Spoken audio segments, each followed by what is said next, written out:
วัดพ้นสีแกงไก่สว่างสีทองหัวมาล้ำทั้งสองตั้งคนจนลาสีขอลาผงเจ้าถูกคนเดินสั่งข้อกันจนเศร้าเงินใดกันเน้นผมอย่าไปจมมันสั่นขึ้นเบิ้งในแม่เว้ยนั่งฟังลำเสยเสียเอาเงินจานคิดเบิ้งเปียงนี้แม่คิดเบิ้งทางสิไปหางานทางอื่นเด้อรับมดคืนหอดมือเศร้าเสียลาแล้วเลยงานปีนี้ได้แล้วทอปอทอเมและพวกแม่ขาตั้งบ้านแม่นขาดปอขายของทั้งเจ้าซ่องและขนมทั่วลิสงตำสมแถวทั้งกาแฟต้มอันก๋วยเตี๋ยวพัดมีเสได้หนีจากนี้ไปล่าแล้วเจ้าหังกันหันมันเอ๊ะเอ๊ะเอ๊ะเอ๊ะโอ้ยวันบ้าวันสีเอ้ยบ้านนี้สมพรเอาลาเฮาเนาะเม่นคบไข่ได้เจ้าอย่ามีถือเด้อเม่นเจ้าสิมาได้ไข่ขอกับบ่มีถือดอกลาพอมาแล้วมันคือกันกับชนไก่เลิกจากการล้ำใจกันแล้วเลยดีบ่ถือเป็นกะติว่าแล้วกันแล้วให้ถือว่าแก่มีผู้เดียวละเท่าแม่หูจะกว่าบ้านเท่าปะนะอีเมเอ้ยให้มันไปจิตไปทานทำบุญตักบาตรเด้ออย่าประกัดประมาทเสียว่าความตายเด้อแนวสิไปสายเพื่อนฝูงพวกเจ้าคือได้ท่านเขาเนี่ยครับรักษาศีลเด้อไผ่คนให้ยินเวลาหลวงปู่เทศอันนี้เป็นเหตุต้นเหตุนะเมื่อไตไปอันภาคกันตั้งใจยินดีจดจ่อมือนี้เอาตั้งแต่หอมปากหอมคอเอาตั้งแต่พ่อหมอเนี่ยสมกันค่าจางบาททางงานเสร็จแล้วจำเป็นสิละลาเด้อแม่ก่อนหลอนพอได้หันกันหันมันมาเอ๊ะเอ๊ะเอ๊ะเอ๊ะเอ๊ะเขาเมสุพันธ์บรรลงทมบ้อนกลับติแล้วว่าอยากฟังเพ่งจะคอหางอึงเนี่ยพะนะเอาเพ่งกับเพ่ง ได้ยินฟ้าห้องปางยังบ่นำคือเสียงปืนอันนี้นอนกลางคืนได้ตื่นตนแล้ว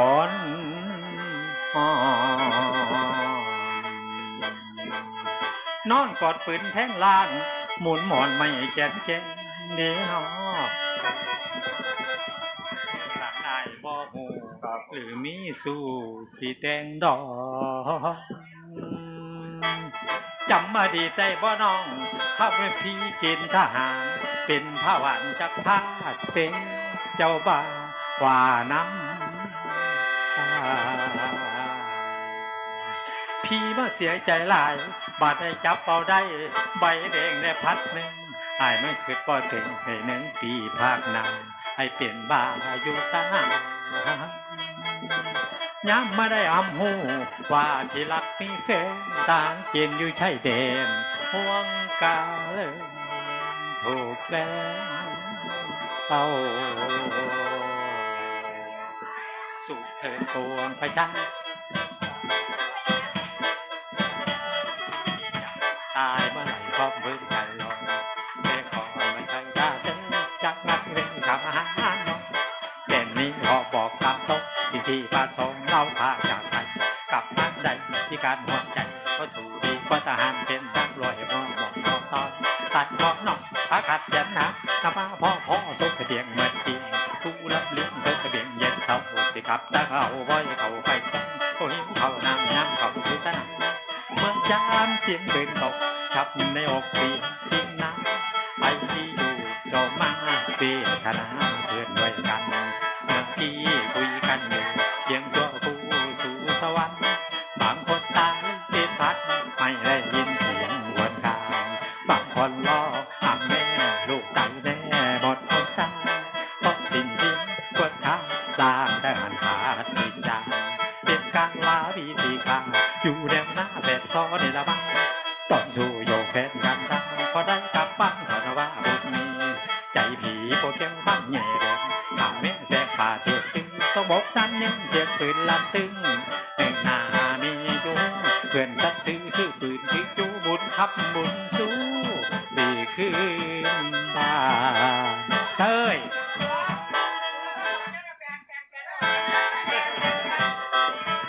เ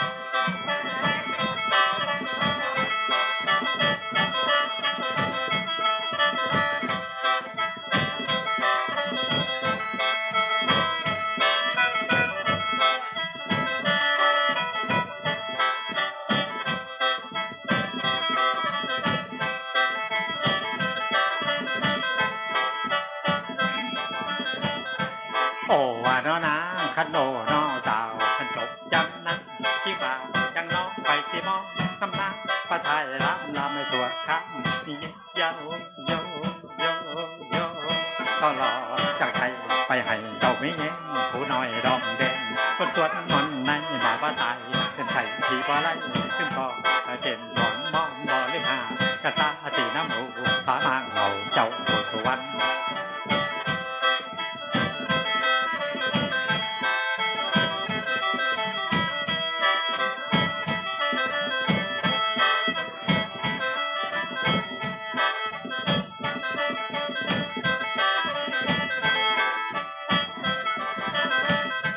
โอว่าน้อนาคันโดน้อสาวธรรมดาเกี่ยวเป็นกันขาดตรงที่สาวนางนวลเลยบ่เกี่ยวบ่ไกลไปเบาว่าสิฟังผู้เพิ่นนั่งอยู่นี่เพิ่นคอยหาดฟังเฮาสิได้เศร้าเป็นหรือสื่อเสียงมีรถหมู่คนมาห่มซุปกันนั่นนี่คันเฮานี่จากนี้บ่กระหังว่างามนั่นละนาโน่นนะละนาโน่นนะโอ้กันมาสิได้บ่ได้อย่าป่าอย่าไล่กันเด้ออย่าป่าอย่าไล่กันจบพอดีเลยลุงเฮียวายเอ้ยบาดเนี่ยผู้สิไปตบดากนอน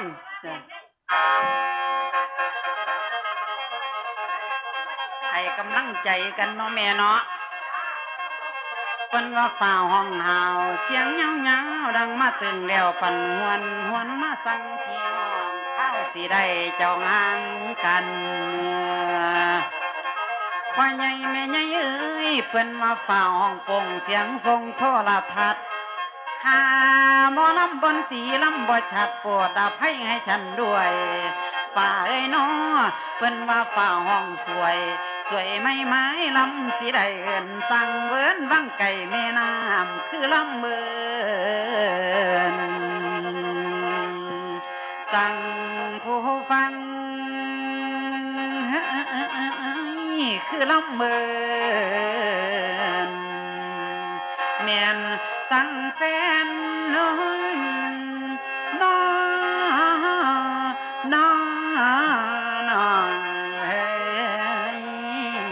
วานาว่าแม่นเมื่อยตะหมอแค้นได้ล่ะเมื่อยหอดหมอลำมันบ่ทันได้นอนจักเม็ดบาดนี้สมควรแล้วสิล้ำลาเจ้าจากพี่บุญนักมีเท่านี้ปีหน้าจังสิเห็นล้ำแต่เว้นจนว่าแจงทั้งแห้งก็อีตอนความหิวนอนมันเองม้อยตัวข่อยกับเมื่อยขาลาเด้อพวกแม่ป่าที่มานั่งไม่ผามก็งามสิลาเมือดสู่แนวแถวนั้นแสงตะวันมันขึ้นสวยมาเอ้ยเป็นมือใหม่ก่อนล้ำบ่ได้แต่งใส่ย่ำกลางเว้นจะเถื่อไม่ให้แสงตะวันมันขึ้นสวยมาเอ้ยเป็นมือไม่สิได้ไก่จากเจ้าสัทธาท่านผู้แต่งท่านพ่อใหญ่แม่ใหญ่ยายพี่สุขสุขคนดีล่ะเอ้ยหาเจ้ากลับเมื่อบ้านเงินสั้นบ้านซองสาธุเด้อหันมาฟังลำเลวย่ำเจ้ากลับไปบ้านด้วยผลสินผลท่านให้เจ้าห่าวเจ้าซื่นให้เจ้ามีเงินหมื่นใบแดงใบละลอยให้ไหลเข่าใส่กระเป๋าสู่คนเด้อโอ้ยนอเฮ้ยวานาพอลุงเหี้ยวเอ้ยสาธุพ่อขสินท่านนั้นขอให้เจ้านั้นได้ทรัพย์ใหญ่มหาศาลอยากได้บุญยกเอาสุโขสุขคนเด้อหมอลำบนสีเสียให้พรสาธุเด้อพ่อขสินท่านนั้นขอให้เจ้านั้นได้ทรัพย์ใหญ่มหาศาลสุขขังพลังให้เจ้าสุขมากล้นพ้อยไผยามาผ่านหลานผู้ใดก้าวลองให้สมดามบารังพรในวันนี้หลานสิจอนจำใหญ่เสียงานแล้วสีตาวเด้อแม่เด้อทั้งเอาและแม่ป่าตานางลาสีสังลาพวกพ่อลุงและแม่ป่าพ่อแม่มาฟังลำนั่งสิขออำลายกมือปนมนอมกับทั้งจอมใจเจ้าศรัทธาให้คอยอยู่ดีเด้อเจ้าได้ท่านทอดแล้วให้บุญน้ำสวยโยสู้ขึ้นสู่สวรรค์ถ้าเจ้าท่านแล้วนั่นเจ้าอย่าจมน้ำหลังผลสินท่านสิบ่เต็มกันจมน้ำทั้งคนท่านเจ้าท่านไปแล้วให้เป็นพ่อไส้ห่วงผู้ใดมาให้สนเพิงเด้อเมเด้อเด้อพ่อเด้อให้เจ้าใส่ให้เลิ่งคือจังน้ำบ่อแก้วลาเด้อท่าน พอผู้ทานเฮ้ยละเด้อทานแม่ผู้ทานเฮ้ยน้อนอเอ้ยวานา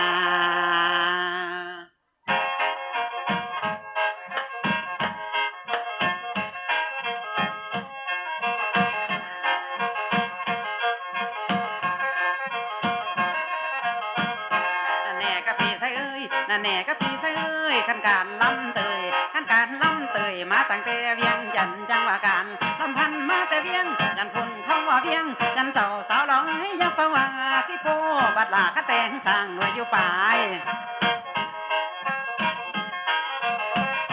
สมควรแล้วนะสมควรแล้วนะที่ฉันขอลาญาติพี่น้องมีงานกัดข้องงานเด่นก็ยังมีจะได้หนีแก่กันดูแสงตะวันมันส่องฟ้าจะได้หนีไปหน้าก็จึงได้ไหวอำนวยไวยพรก็จึงได้ไหวอำนวยไวยพรพรจะได้จากจนพรจะได้จากจนฉันก็วิงวอนให้อยู่สุขีจงอยู่ด้วยกันดีๆจงอยู่ด้วยกันดีๆยันฉันจากนี้มีแต่ความสุขก็อย่ามีทุกข์เข้ามาปะปนเอาคนไปน้องคน เอาคนไปน้องคนจังสับปะดนให้เข้ามาเจอวันจากพัดพาไกเธอวันจากพัดพาไกเธอฉันขอเสนอให้เธอรู้ว่าเอาวาสนาอีน้องมันจนไปวอนเทพาไปวอนเทพาสุขพลมาละเป่าเถิดนะวันฉันจะได้จากลาวันฉันจะได้จากลาเพราะว่าเวลามันมาชิดใกล้จำใจจะได้จากจนไปน้องได้ลืมบายต้องได้ลืมบายบอกบางไรให้ลืมง่าย